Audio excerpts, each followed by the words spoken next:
The next few topics we're going to cover are all about light. There was a long debate that lasted hundreds of years about whether light was really a particle or a wave, because depending on the experiment you do, you get a different answer.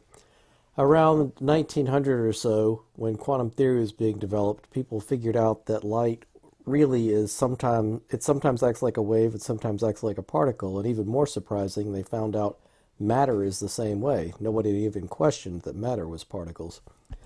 We're going to look at geometric optics first. That's where light moves in a straight line until it gets to a new material. And this is pretty much what light from a laser pointer does. This is also sometimes called ray optics. There's wave optics, and there's also light as a particle, which is light as a photon. In geometric optics, our measurement direction is from the normal, and that's the direction perpendicular to the surface. And our first and simplest law is the law of reflection, which says that angle of incidence equals angle of reflection. You see here, here's the normal to this mirror. Theta I is the angle of incidence, theta R is the angle of reflection, and our law just says these two are equal. This is exactly what would happen if we threw a ball at a wall and it bounced, as long as the ball doesn't have any spin. You might have used this if you played pool. All this requires is conservation of momentum. This tells us also that we should expect a difference between a mirror and a very white piece of paper. Both of them reflect almost all the visible light that hits them, but they obviously look very different. The main reason is surface roughness. The mirror is smooth on a very, very tiny scale, approximately the wavelength of the light. It's still smooth. Paper, on the other hand, you could look at it under a microscope and see it's not smooth. It has hills and valleys and all that. The law of reflection is the same for both of them, but while all the normal vectors are parallel for the mirror, they're all over the place. These green dotted lines are the normals. They're all over the place on the paper, so that means light coming in bounces out at unpredictable angles or unexpected angles. If you continue to think of this as like basketballs, you could imagine three sets of people in a gym doing bounce passes back and forth to each other. That would be very predictable. On the other hand, if you take them outside where the grass is bumpy and there are rocks in the yard, and you try that, the basketballs might go practically anywhere. When the light hits a mirror, that's certainly going to be a change, but there's another way that the medium can change. We've already said that all kinds of electromagnetic radiation travel at the same speed, which we called c, in a vacuum, but that's not true once they're going through matter.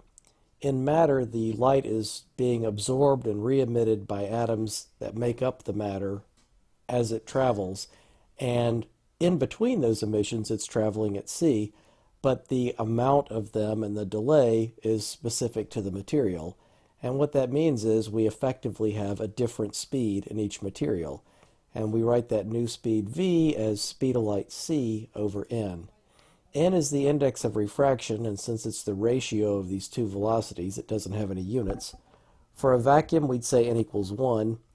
Air, we usually say, has n equals 1, but it's really more like 1.0003. Water is n.133. There are a bunch of different kinds of glass. We usually just say 1.52 for glass in intro physics. Diamond has one of the highest indices of refraction, n equals 2.42.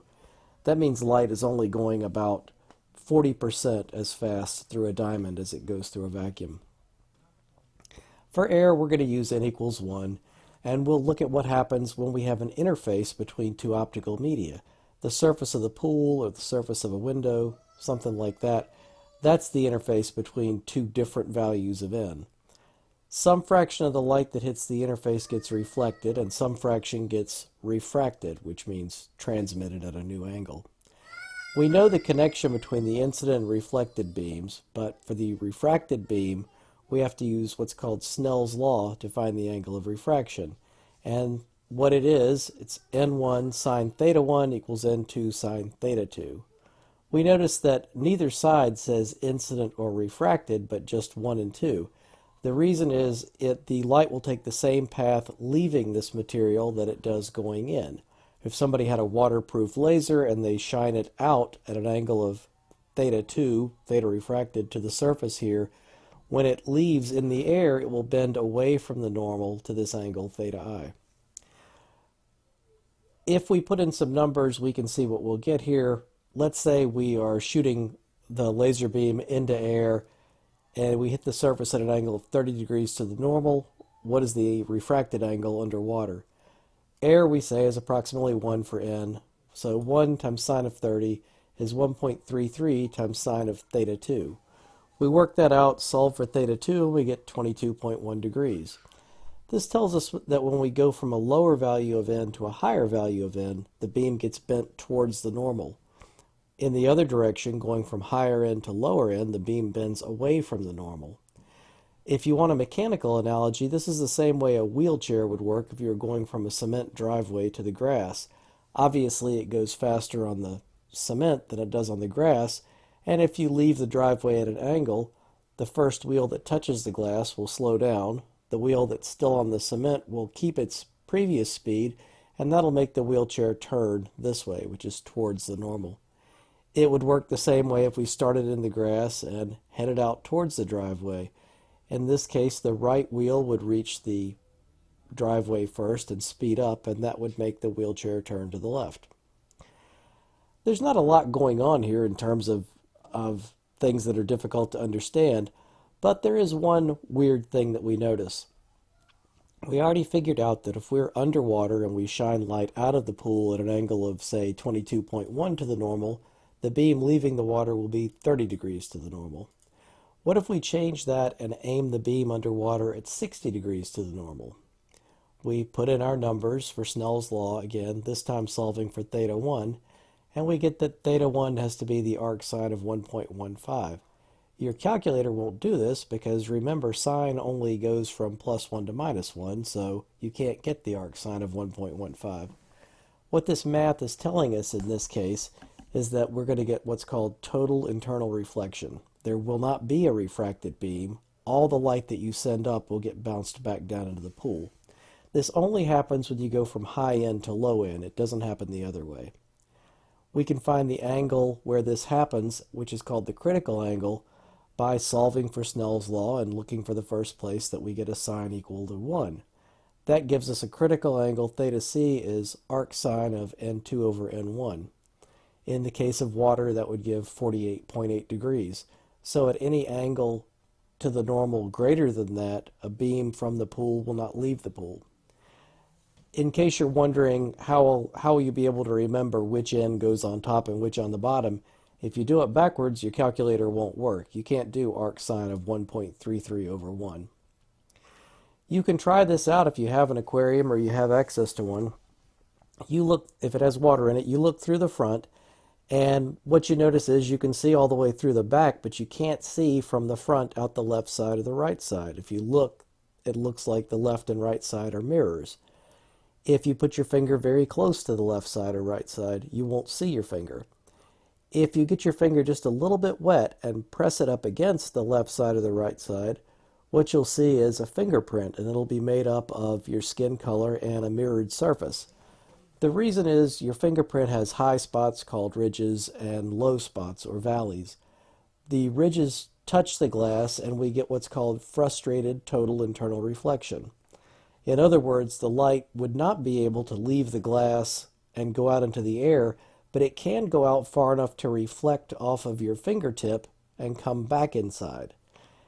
It can only do this if the distance we're talking about is not large on the scale of the wavelength of light. The depth of the valleys in your fingerprints, that's not small enough on the scale of the wavelength of light, so there it just looks like a mirror, and that's the other part of the fingerprint that you see. When light goes through this forbidden region, it's a kind of quantum tunneling, which you may hear about. This is the real thing. This is easier to see if you have a microwave optics kit, and the reason is, for microwaves, the wavelength is more on the centimeter scale than the nanometer scale, so it's much easier to see these things at human-sized scales. If we imagine the transmitters and receivers basically look like little metal horns. So if we have one metal horn, this blue transmitter, pointed at this 45-45-90 triangle, this prism made out of wax, it'll act like a perfect reflector and send the microwave energy down to this lower receiver, and none will go through here and get to the receiver on the right. If you imagine you have another one of these prisms and you start bringing it in close, if you touched it completely and you just had a cube there, this would be like a window. The microwaves would go straight through and we wouldn't expect anything going to the bottom. We'd expect it all to go to the right. As we get the two prisms closer and closer together, we find that that happens even before they're touching. Once the prisms are within a couple of centimeters of each other, which is the ballpark of the wavelength of microwaves, we find that we get tunneling through this air gap from one prism to the other and then to this receiver, and we don't get anything down here at the bottom anymore. What's really going on is we get a complex index of refraction here. And of course, we're not going to do anything like that, but this is just a really neat effect that you can see pretty easily. In that region where the index of refraction is complex, the microwaves decay exponentially.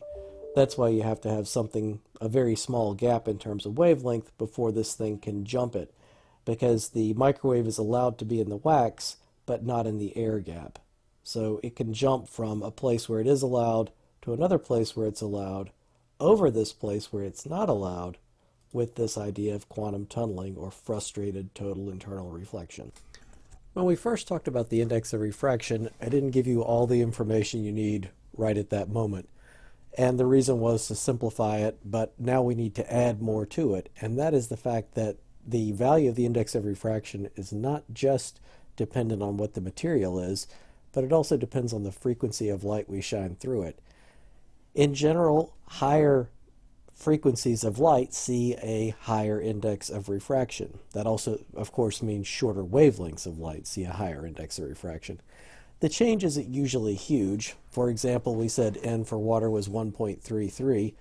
If we look at some particular wavelength, 660 nanometers, which is pretty close to the limit of the red end of the spectrum, we have N equals 1.331 for water. Near the other end, near the blue end, at 410 nanometers, we've got 1.342. That's only about 1% difference, but it's the kind of thing that gives us rainbows. If we look at the same effect in glass, we see similar changes, and N is larger for violet than red, so violet gets bent more than red. That's how we see a prism doing what it does here on this famous album cover. The same effect causes rainbows. If you look at this picture from your book, you've got the sun. You can imagine a sheet of water here suspended in the air. And here, for example, the violet gets bent so much that it goes over the viewer's head, while the red is directed right down to her head. As we move to the bottom of the rainbow, now the violet is in line and refracts the light right to her head, the violet, and the red would go towards her feet. So the rainbow, the top band is red, and then you make your way down through violet. You can actually have the light bounce around in here more than once and get a double rainbow where the colors are reversed. This idea of frequency dependence of the speed of light is called dispersion, and we will look at it again later when we look at lenses. This and the total internal reflection we've already talked about are the reasons diamonds seem to sparkle so much. And if you think about the way they're typically cut, there are a lot of flat spots or facets cut onto the diamond, and that means there are many, many paths that light can take while still trapped inside this. The purpose is to sort of trap the light from many reflections. And as it bounces around for such a long time, the difference in N will separate the different colors so that you see blue in some places and red in other places, and light is sparkling out in all directions at different colors.